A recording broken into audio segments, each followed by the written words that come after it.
Shalom, salam sejahtera. Departemen Bakti Wanita Advent Uni Indonesia Kawasan Barat mempersembahkan Renungan Harian Wanita Kristen 2023 disusun oleh Ibu Ria Sinuraya. Sabtu 6 Mei dengan judul Pilihlah Janji Allah.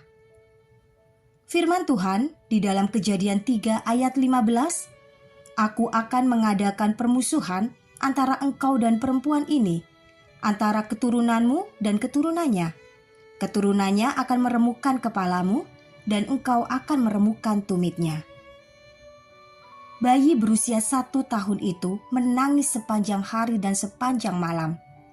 Sang ibu dengan sekuat tenaga mendiamkan dan menenangkan dengan menggendong dan berjalan-jalan di lorong rumah sakit. Malam itu adalah malam yang sangat panjang dan mengerikan bagi sang ibu.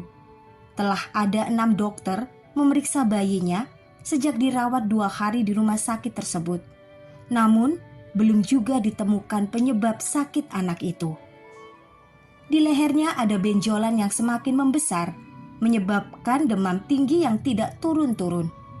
Para dokter tidak percaya informasi dari si ibu bahwa anak itu seperti digigit serangga. Dalam kekalutan, sang ibu berdoa meminta pertolongan Tuhan di surga demi melihat kondisi anaknya yang sudah semakin memburuk. Keesokan harinya, dengan pertolongan sebuah keluarga anggota gereja, mereka membawa bayi itu pindah ke rumah sakit yang lain. Dan puji Tuhan, saat di IGD, dokter jaga percaya kepada informasi si ibu dan segera mengambil tindakan.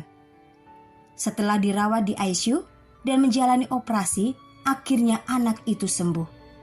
Pertolongan Tuhan selalu tepat waktu. Firman Tuhan di dalam Yesaya 41 ayat 13, Sebab aku ini, Tuhan Allahmu, memegang tangan kananmu dan berkata kepadamu, Janganlah takut, akulah yang menolong engkau. Dalam ayat renungan kita hari ini, terdapat janji Allah yang pertama mengenai penebusan. Ia menarik garis permusuhan antara manusia dan iblis. Bayangkanlah ketika itu tidak ada, maka kita akan sangat sulit membedakan di mana posisi kita, apakah di baris Allah atau iblis. Terlihat kasih sayang Tuhan kepada nenek moyang kita. Keturunan Hawa, yakni Yesus Kristus sendiri, akan datang meremukkan kepala iblis, dan keturunan roh jahat itu akan meremukkan cukup tumitnya saja. Oh, sungguh indah kegenapan janji Allah ini ketika Kristus Yesus mati di kayu salib beberapa ribu tahun yang lalu di Bukit Golgota. Yesus mengalahkan setan. Ia telah berhasil mati, menebus dosa manusia, dan bangkit setelah hari ketiga untuk menyatakan bahwa ialah pemenangnya. Sehingga tidak akan ada lagi maut yang dapat menguasai manusia untuk selamanya ketika Yesus datang kembali untuk kedua kalinya. Kesaksian kali ini membuktikan kuasa Tuhan yang dipenuhi oleh kasih karunia. Dia yang pernah hidup di dunia berdosa yang penuh dengan penderitaan, sakit, dan kematian sangat mengerti dan mampu merasakan apa yang diderita oleh ibu dan bayinya ini. Dengan penuh perhatian, Tuhan mengirimkan pertolongan. Hanya dalam kepercayaan dan iman sang ibu kepadanya lah maka mukjizat ini terjadi. Sebaliknya, iblis selalu ingin agar semua umat manusia binasa dalam dosa. Jadi sakit penyakit dan penderitaan, bahkan kematian adalah perbuatannya. Hari ini, wahai sahabat, temukan kembali Yesus dalam hidup Anda.